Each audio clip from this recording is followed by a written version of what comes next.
Skolotāji, vai mēs beidzām tēmu par gliemeņiem? Jā, tēmu par gliemeņiem mēs beidzām gan, bet toties mums būs praktisks uzdevums.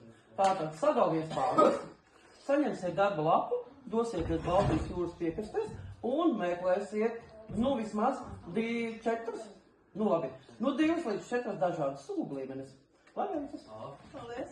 Ejam, ejam!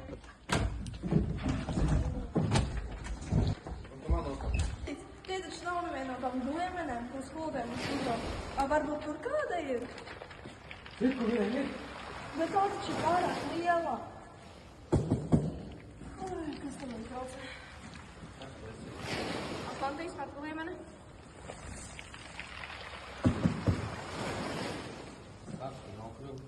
Garš stāsts.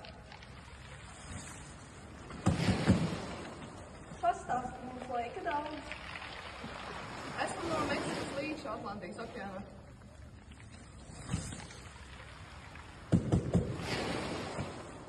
Katru mokļu bija Baltijas jūras piekrastē.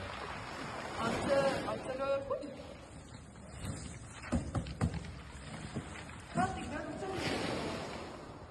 Man ir bieza čaura, nevis kaut kāds gliemas vārds. Kas tu man visu laiku? Cik ilgi tu ceļoji?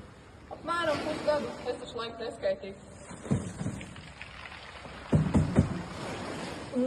Cik tu vecs esi? Paskaiti rieviņus uz čaulas. 6? Pareizi. Kas tos jautājums jautāt? Vai tev ir kāda drauga? Nē, tik skaisti un dīžās šeit esmu tikai es. Es ar tām sīkajiem nedraudzējos. Vai silts radinieks no Meksikas te neicina? Protams, te ir silts klimats, sārš ūdens, gurķēns ūdens, viss kā pareizi. Vai tu negribi doties mājās? Nē, te ir baigas silts. Es te visu sveicinātu. Varbūt aizvadīsim tev pie gliemeņu pētniekiem? Nē, neko es negribu. Pagaidi. Nofotografēsimies mūsu projektā.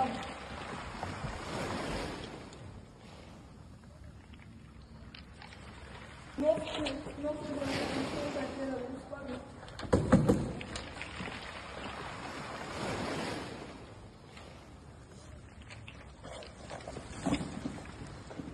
It kā laiks jau varētu tā kā būt beidzies. Mēs atradām vienu! Tā nav Latvijas, bet tā ir Atlantijas mājas gliemene. Jā, tā ir patiesībā reta suga, kas mūsu Baltijas jūras apstākļos nebūtu īsti piemērota, bet, ņemot vērā klimata pārmaiņas un straujo ceļošanu, kā arī okeāna jūras traumas, viņi pie mums var arī ieceļot. Ja būs pietiekami labvēlīgi apstākļi, viņi var apdraudēt arī mūsu gliemeņus, ko jūs, diemžēl, neatradāt. Jā.